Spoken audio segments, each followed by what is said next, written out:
Relationship breakdowns in the UK have been strongly linked to increased risks of mental health issues and suicide, particularly among men and young people. A study by the Marriage Foundation found that 36% of children whose parents had separated reported poor mental health, compared to 22% of those whose parents remained together. Data from the Office for National Statistics indicates that individuals in partnerships, that's married or in civil partnerships, have the lowest suicide rates. In contrast, those who are single, separated, or divorced exhibit higher rates of suicidality. Welcome to episode 3 of the HappierMe Podcast with me, Steve Phillip, founder of the Jordan Legacy, and my good friend, Dr. Manoj Krishna, founder of the app HappierMe, which helps adults and young people lead happier and more fulfilled lives. Manoj, welcome. Good to be here with you again. Thank you, Steve. And always a pleasure. Look, through your own research, what examples of stories of how relationship breakdowns can lead to suicide have you experienced? Okay, so I remember, because I work a lot with young people, and I was in Sheffield in a high school, just talking to a group of sixth formers. And suddenly a girl right at the back row got up and ran out of the class crying. And I wondered what had happened. I went to the teacher. I said, "I'm sorry if I've said something." She said, "No, I'll talk to you later. You carry on." And it turned out that a year ago, she'd broken up with her boyfriend and then started another relationship. And the boy had taken his own life, couldn't cope. So relationship breakdown can lead directly to suicide, but it can also lead to alcoholism and drug taking as a way of numbing the pain of that. And it's the alcoholism or alcohol and drugs that eventually wear down your mental health and lead to the same outcome. But separately from suicide, I mean, there's just so much suffering, Steve, that's caused by relationships and their breakdown. And there's such a rich discussion to be had on this subject, how to avoid it, how to deal with breakdown, how to help relationships flourish, and so on, right? I suppose it's interesting when we use the term breakdown. I suppose for a lot of people, me included, I think of the term breakup. But relationships, I suppose, break down in lots of different ways. Yes. I mean, you could have people still together, but not together. I guess that's where I was going with this as well. Yeah. The breakup is, of course, one element, one part of it. That's the bit you see in the statistics. Divorce rates are 50%, for example. But what you don't see are the relationships that are unhappy or have broken down or fractured, and people are together but not together. They're lonely, unhappy, at odds with each other, conflict on a regular basis. And the distress that can cause also can be huge. And I suppose that ultimately leads to some of the behaviors you were referring to earlier, such as turning to alcohol, maybe drugs, gambling, illicit behaviors, I suppose, of one kind or another as well, if the relationship is not being fulfilled in that respect. So there's a whole catalogue of risky behavior, or you have lots of unsuitable relationships, which then contribute to your mental health. Yeah, absolutely. I mean, downhill, right? Definitely. I mean, no risky behaviors are kind of one of those suicidal risks that people tend to become more impulsive, they care less about their own safety or the safety of their partners as well in many respects. Are there statistics out there that suggest how many relationships actually break down? And I suppose maybe I should qualify that and say probably what we're talking about, relationships that break up. Yes. Maybe. All right. So I think we know that 50% of marriages break up, roughly. The number goes slightly up and down. I mean, that's huge. That's huge, isn't it, really? Yeah. Think about it. So when two people marry and they say, "I do," and they promise to love each other, they both mean it, Steve. They both want it, you see. So why is it that despite our best intentions of wanting something together, both of us are unable to reach that or succeed in that, you see. And I think what gets in the way is our own mind, and we'll talk about that. But unmarried couples who cohabitate, I think that's the word, cohabit, 70% of those relationships are breaking up, according to some studies. So, and the emotional distress that causes is huge. But I want to raise a point beyond the breakup and all that. Our relationships are the foundation of our own happiness, right? And a shelter from the storms of life. So if you've got strong relationships and a storm occurs in life, metaphorically, I mean, you're much more likely to be safe. And those relationships, that network of loving connections will hold you and look after you. But we're living in an age where those relationships have become increasingly fragile, or those bonds have become frayed. And that's one of the reasons why, when a shock occurs in people's lives, there's nowhere to fall, there's no safety net. And then that leads sometimes to, suicide and self-harm. I know we're going to talk about this a little bit later, about some of the reasons why relationships break down, but I think just to emphasize the point that you've made there, we know through our own work at the Jordan Legacy and some of the conversations that we've had with people, that for those people that have attempted suicide but have survived and have actually made really good recoveries in their lives, when we've asked them, what are some of the things that have made a real difference to you? Unquestionably, one of the points that comes across is being connected with people that really matter to me has been a really important part of their recovery. So we know how important connectivity is, we know how important relationships are, and yet, of course, we're here talking today about relationship breakdowns and quoting some quite startling statistics. Look, relationship breakdowns are not easy. We know that for either party involved. Why is it, in your view, that they're such painful experiences, do you think? Yes, interesting, isn't it? When people get together, there's parties and celebrations and all that. Right. And a big bill at the end. And a big bill, yes. But it's a happy occasion. And yet when relationships break up, there's like blood on the floor everywhere. Right? Metaphorically, I mean. Love turns to hate so quickly, right? And I think it's because people feel hurt. And the hurt leads to anger. And when two people are in a relationship that's not working, each has their own perspective on things, which they believe is right. So I believe you're responsible for my hurt, and I'm right. You believe the same. And of course, there's no meeting point at all. But actually, it's the same process in both of us. So my ego feels hurt that you decided to leave me, or you found somebody else, or you've had an affair.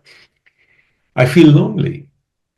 I think loneliness is, you only realize the true impact of it if you've been in a relationship and then suddenly you find yourself alone.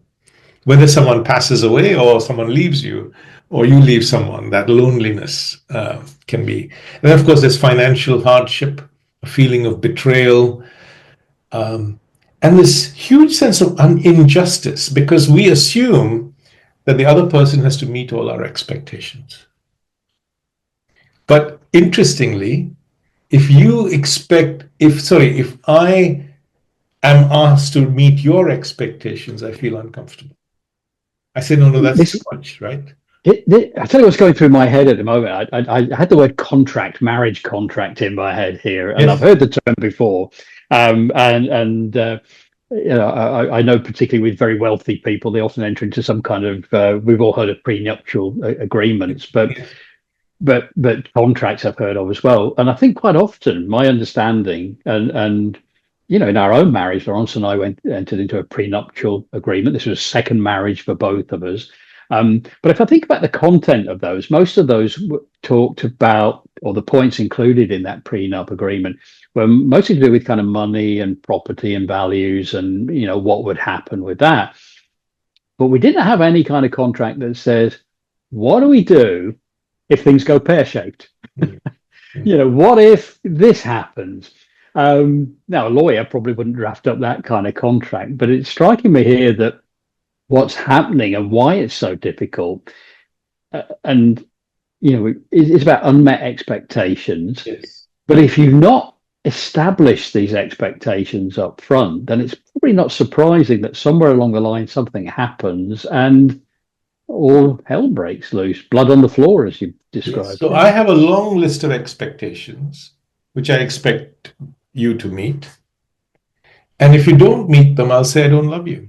If you meet them, I say I love you. And of course, the other way around. But if you don't meet them, I get hurt. And when I get hurt, I get angry. And when I get angry, I think, well, I'm not going to meet your expectations. And you can see how the downward spiral begins.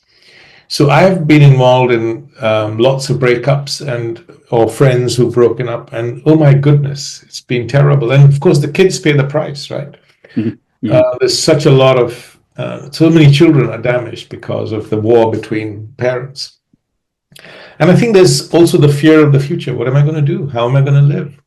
Will I find anybody else? And so on. So lots of reasons why breaking up is so painful and why it can lead people to get angry and lash out, and why it can lead people also to find a way of numbing that pain through alcohol, drugs, whatever. Definitely. And are these some of the core reasons why relationships break down? I suppose there's a really clear, maybe an obvious correlation here, but some of the core reasons why relationships break down. Yes, they're all connected. I think unmet expectations is a big one. And the thing is, I expect you to meet my expectations, but I want you to read my mind. I don't want to talk about them. I don't want to explicitly say, Steve, can you please do this? No. It's only when you don't meet them and I get hurt that I'll lash out. I won't communicate. See, and of course... well, it comes back to this contract here. Maybe what we need to have at the beginning of relationships is a real sit down and just say, what are your expectations out of this relationship? Yes.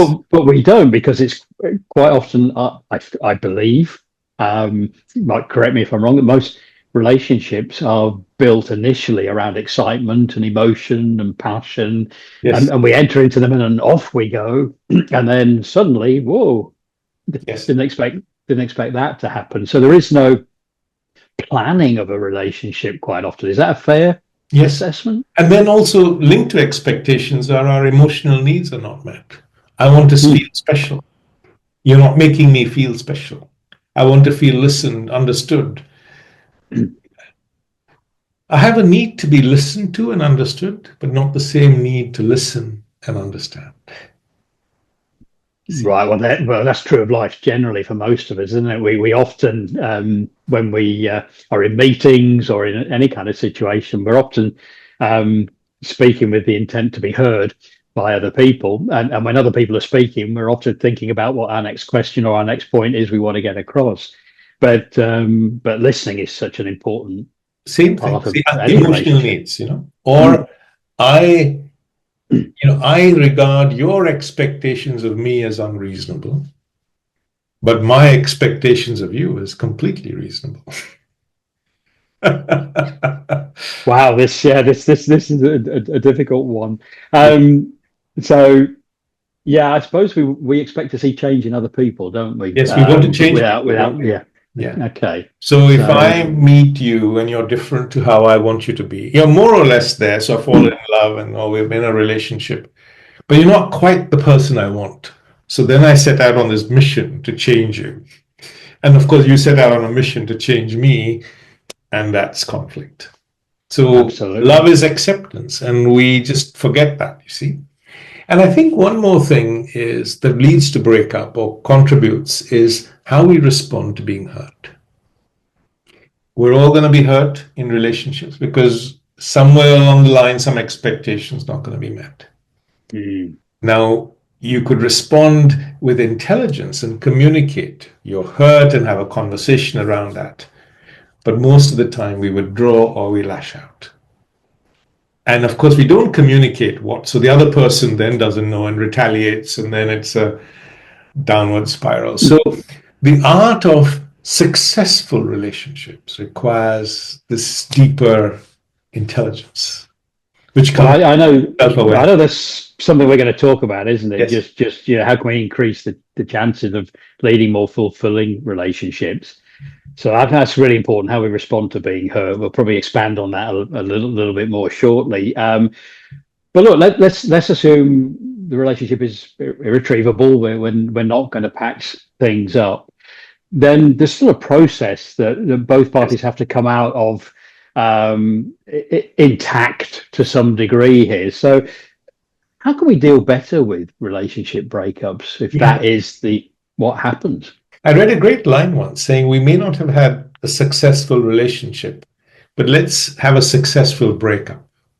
Let's break up with, intelligence, with kindness towards each other. So if you have that intention to start with, yes, I've shared my life with this person for so many years, whatever it is, and we've had some great times together. Otherwise, we wouldn't have, got together in the first place. And how can we make a success of this whole process? Both people are hurting. Both people are justified in their thinking that they've been wronged and hurt and so on. So I think the first thing I would say is to realize relationships are not a prison, Steve, right? Mm. I can't hold you in my prison. You have to have the freedom to leave. You can't hold me. I don't want to be held in a prison either. See? So we have to give that freedom to each other. Right? And the only way I can hold you is to look after you and care and love and look after each other. That's the only thing that keeps people together. But we think, no, we've got this person now. We can be as mean as we like to them because we're married now, or whatever it might be. I suppose as well. I mean, historically, looking back, not that long ago, just a few decades ago, that in dysfunctional relationships, there was an expectation that once you were married, you stayed married, and there was a huge stigma attached with any thought of divorce or anything like that. So some of that generational thinking is probably passed down as well, and that's why some relationships probably feel like a prison. Yes. And I think also to realize that from the other person's point of view, they are looking at you in the same way that you're looking at them. They regard you as the fault, at fault, and so on. See? So there's no point having an argument because it's not going to shed any light. It's just going to create more heat. And so I think everyone has to calm their emotions down. So do some breath work, do some meditation, and let all your emotions calm down. Accept that the other person's point of view from their perspective is right. Be kind where you can. And there's always small ways we can be kind to each other because kindness will get kindness back, right? Anger I think bring anger back. I think it's a really important point you're making here that there has to be some kind of an agreement as you go through a relationship breakdown process that the conversations have to be when we're in the right place and they have to be from a place of calm. Yes. And these discussions can't take place at the height of emotions, which they often do. There has to be some agreement, doesn't there, that if this is happening, one of us has to say, let's stop. We agreed that we would never have this conversation when our emotions were here. Let's take some time out. Yes. And that has to be agreed up front. Sometimes writing is good. Writing to each other is good because then in the moment there's less heat in that interaction. I think reaching out to friends is good. You can get them involved. Sometimes they can be intermediaries. And realize that hurting others or children isn't going to heal your pain. And in fact, from the children's perspective, and I've seen too many of these stories, it could have a severe, lasting impact. Yes, on that child as well. So I think perhaps a message here as well is that taking an adult approach and a grown-up approach to this, is about considering the wider impact of this relationship breakdown and who else is going to be collateral damage potentially, and are we giving that due consideration, or Yes. are we just thinking about ourselves? Yes, because the way our mind is wired when we're upset and angry is we want to lash out and realize that that's not going to heal anything. In fact, Yeah, it's going to make things worse, because if I lash out at you, it's going to come back double fold, and then that cycle will just continue. But definitely. small acts of kindness can break that cycle, you know? It's really interesting. This is topical because I know we're releasing this, within a day of us having this conversation. And but I've been watching this program that it's one of these reality programs, race across the world. They do a celebrity version of it, and this challenge where with a very low budget couples head off around the world and try and make it to the end and win the competition. A lot of people listening to this will be familiar with it, particularly if they're UK based. What was really interesting was there's a middle-aged couple there who I assumed were married, but within the second episode we get to learn that they've separated, in fact, and divorced, but have got together for this challenge. And as part of the process, as they're talking about the kind of the love and respect they still have for each other, and talk very openly and happily about what attracted them to each other. But he becomes very open about the reason for the breakdown and his admissions that it was predominantly him. But they've kind of teamed up together here to conquer this, getting along extremely well, recognized each other's faults, been very open about it. And I think probably most of the people watching this program are kind of hoping they'll get back together, but they've said pretty early on, oh no, that's not going to happen. Yes. But we're really happy where we are now, living independently. Yes. And she's actively trying to find a partner for him while they're on this trip, which is quite amusing. But I thought, wow, that is kind of, if you had to break up, where you would want Yes, I to think be, also have compassion, Steve, to realize that people are doing their best. They can't help their reactions. If they're behaving badly, it's from their sense of being hurt. They're not bad people, they're just hurting.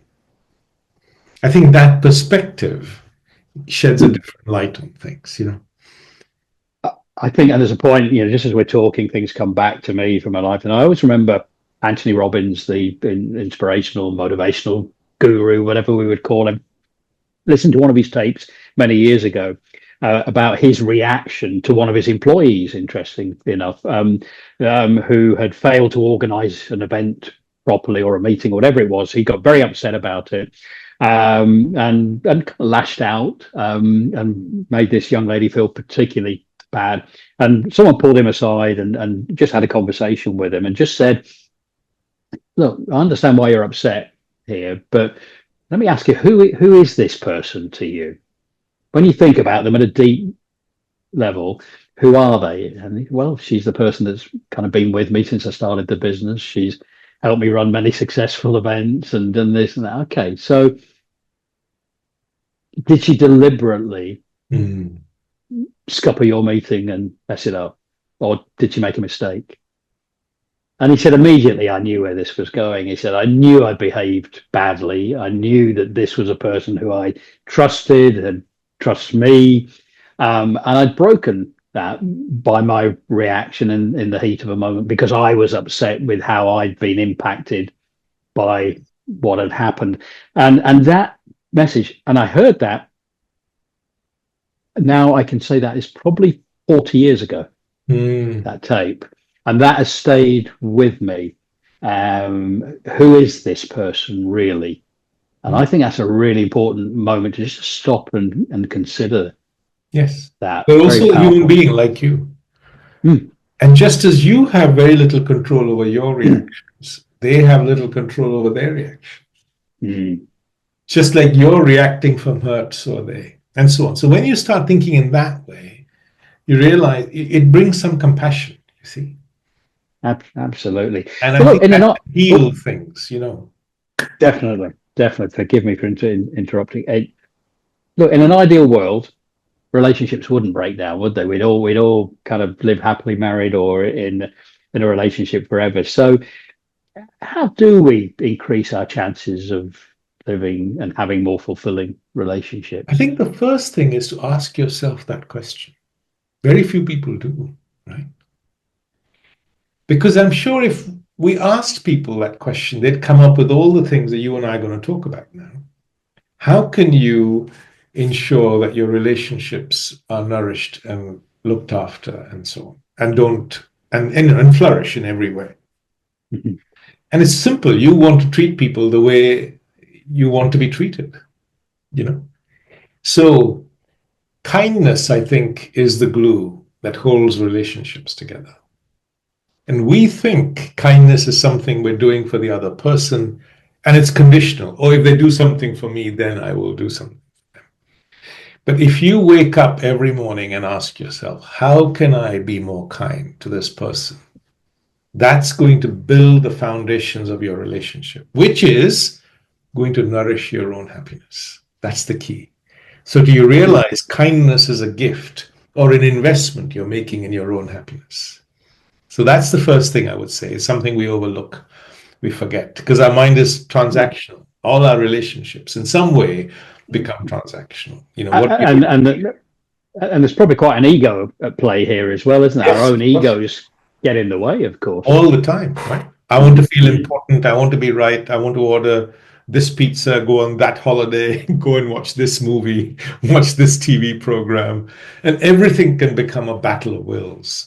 They can wear down the fabric of a relationship. So learn to give in and, with joyfully and say, yeah, that's fine. We can happily go along with that. So whatever you can do to build that relationship, the foundation of it, I think the other thing we talked about briefly is listening deeply, speaking with care. So listening, simple technique of listening, and instead of offering an opinion, ask a question first. What do you mean by that? Or can you clarify this? Or I'm curious about where that came from. And before you offer an opinion, say, I have a suggestion to make if you're open to receiving it right now.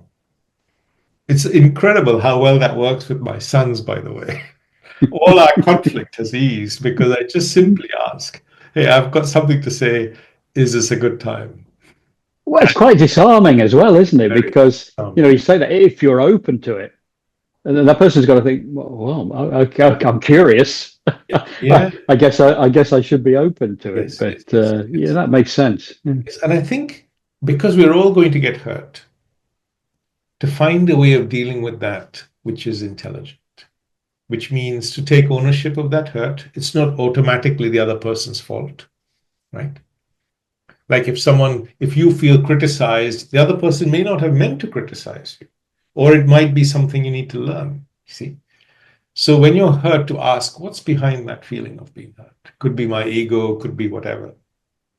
And to communicate the hurt rather than the anger, without blaming. So I felt this hurt. I just wanted to let you know. And then it opens up another conversation. Whereas if I say, I'm angry with you because of, and then of course the other person retaliates.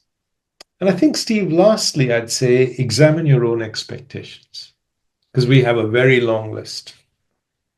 And when the first 3 expectations are met, then we want the next 3. And then it goes on until we're on to 97. And the 99th expectation is not met, and I'm really unhappy now. Do you know what I mean? We take all the others for granted that, they've been met. So I think it's really useful to look at our list of expectations and say, what can I get rid of? Because the more expectations you have, the more you're going to get hurt, right? So if you've got rid of 80% of them and the rest of them, how can I communicate them at the right time with kindness?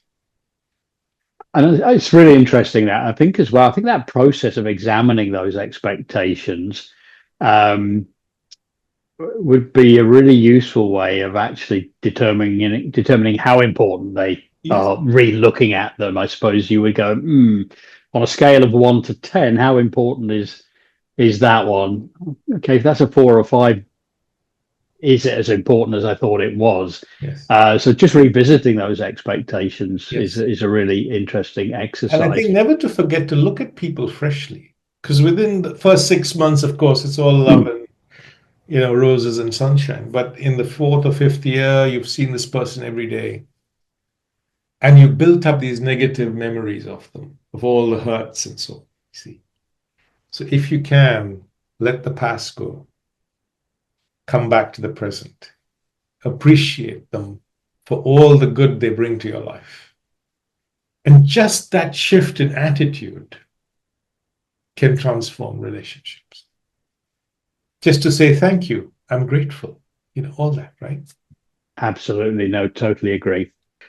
Already fascinating stuff, Manoj. Now, of course, be remiss of us not to, for anyone who's listening today, to show them where they can maybe get some more information about this topic. And of course, the HappierMe app is something that you've developed. We've talked in previous episodes about it can help in a number of different ways. Last time it was with young people struggling with their mental health. But you've got a section on relationship building, and it might be worth just a few moments. Be happy to show you around the relationship section of the app. There's a lot of content there.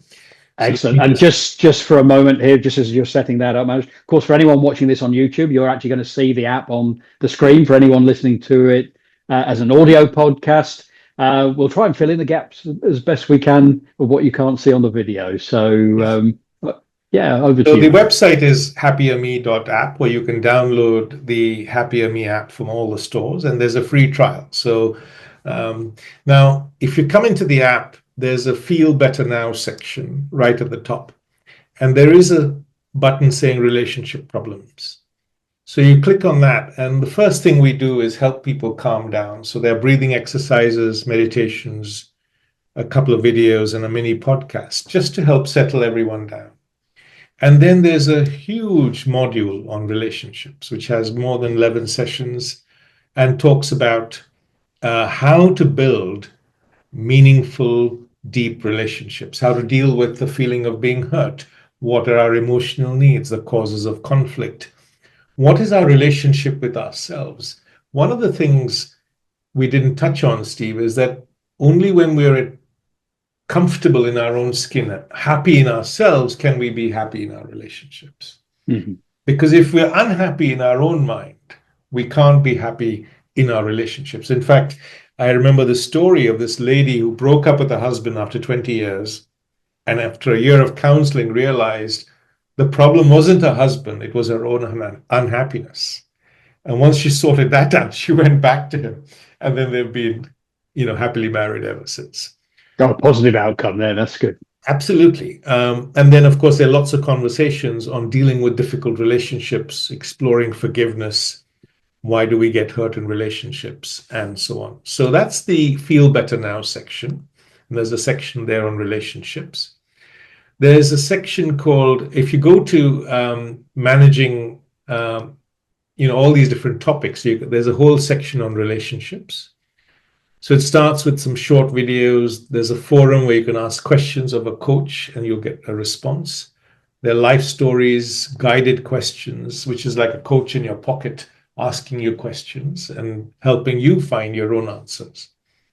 And there are modules not only on relationships, but on emotional needs, love, communication, reactive mind, kindness, opinions. We're so attached to our opinions. And then you realize, why am I attached to my opinions? I don't need to be. And that can reduce the friction between couples. And of course, dealing with loneliness is a huge problem. We have a number of podcasts on relationships, a library of past events, guided meditations, and blogs. So, Steve, there's a lot of content there for listeners who are interested on relationships. I tell you, I was looking at that, and the one thing I'm thinking of, anyone listening to this might be thinking, I was thinking of getting a counselor or going to see a mediator and spending, potentially lots of money, hundreds of pounds on that. I think this could be a great opportunity for couples just to come together on the HappierMe app together. Yes. And say, let's look at this stuff together. This is not you telling me or me telling you. This is a third party sharing this information. We can learn together, and maybe in the process of this, strengthen our relationship and get back on track. So I think this would be a great way for couples to learn together, Yes. rather than saying, you have a look at the app, I'll have a look at the app. And by the we'll way, it meet. applies to siblings, any two people in a relationship have conflict, parents and children, Yes, grandparents, and so on. See, so all sorts of really important relationships, point. or work Yeah, relationships. You see, there's yeah, so many work relationships so it's a big subject. And wherever there's two people involved, there's going to be some conflict. How you manage it, that's the key to the success of the long-term success of the relationship. And your point is definitely. great, that before you start going down the mediator and therapy route and blaming each other and getting the lawyers in, just go through the app and learn about all the things we've talked about. And in that learning, you might find a solution. Definitely. And so important that you just said that relationships, it'd be easy for us to just think of married couples and cohabiting, but it's far wider than that. Any relationship this could be useful for. Manoj, thank you. As always, great conversations. Time's flown by again. For anyone who's watching this on YouTube or listening via the other podcast channels, please do leave your comments. Also on social media. As well, if you enjoyed the podcast, to share it. You will find recordings of the Jordan on the Jordan Legacy website on our podcast section. That's thejordanlegacy.com. But if you would like details on how to access the HappierMe app, we'll include this information on our social platforms, as I say, or you can visit HappierMe.app, and all the information is there, as Manoj has just shown us. So with that, we wish everybody a happy, peaceful week of loving relationships. And if they're not as loving as you'd like them to be, I hope what we've shared today has been of value to you. Manoj, thank you again. Until the next time, have a great week, everybody. Thank you, Steve. And while we're ending, I'd just like to say, ask yourself, whoever's listening, this one simple question. What can I do to invest in my relationships? What can I do to be more kind? And those two simple questions might strengthen all your relationships. Absolutely. Well, a great way to end. Thank you, Manoj. Thank you, everybody. Thank you.